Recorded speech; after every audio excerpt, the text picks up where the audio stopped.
All right, I'm going to spare you my usual don't talk to the police rant. Every defense attorney has one. Because today's case involves someone who was actually talking to the police like they shouldn't have been doing.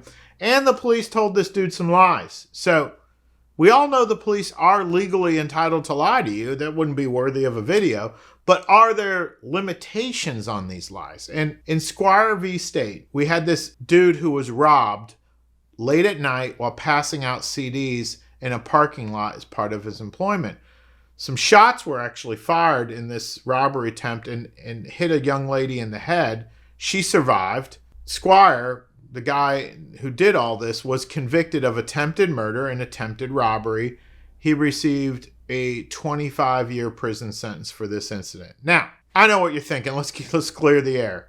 Passing out CDs late at night was like 2 decades ago, but this case isn't even that old, so that's a weird thing about this case. And then the second thing is, don't you want to rob someone with money? I mean, I don't want to be too judgy here, but we can all agree that someone who's passing out CDs in a parking lot as part of a job late at night probably doesn't have any money. You don't want to rob this person. I'll probably give them like $5, man. Go have a beer when you're done with this crazy job. Anyway, Squire was the suspect. He's called in to chat with a detective in that little room videoed you see on Crime Docs. And Squire denies everything, but the detective keeps pushing. You've seen it before.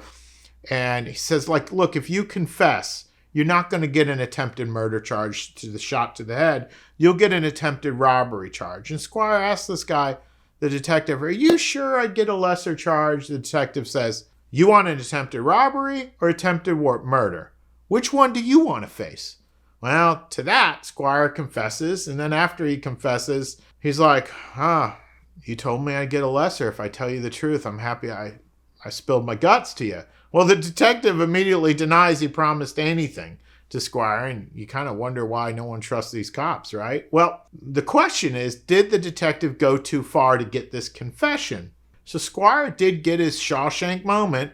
The appellate court threw out his 25-year prison sentence because Squire's confession wasn't voluntary. I mean, he was promised leniency in exchange for cooperation. He never received the leniency.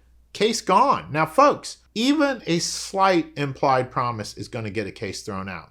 And this case is a prime example of how detectives cannot just make up any lie they want to get a confession. There are some boundaries here to this. Squire's case was sent back to the trial court. He had to go in front of a jury again, but when he got back and the confession wasn't going to be admissible anymore, Squire received 6 years of probation instead of the 25 years in prison. That's a big jump. But he actually violated that 6 years probation within a year of doing it, and the judge gave him 20 years prison on the violation. So that's what happened.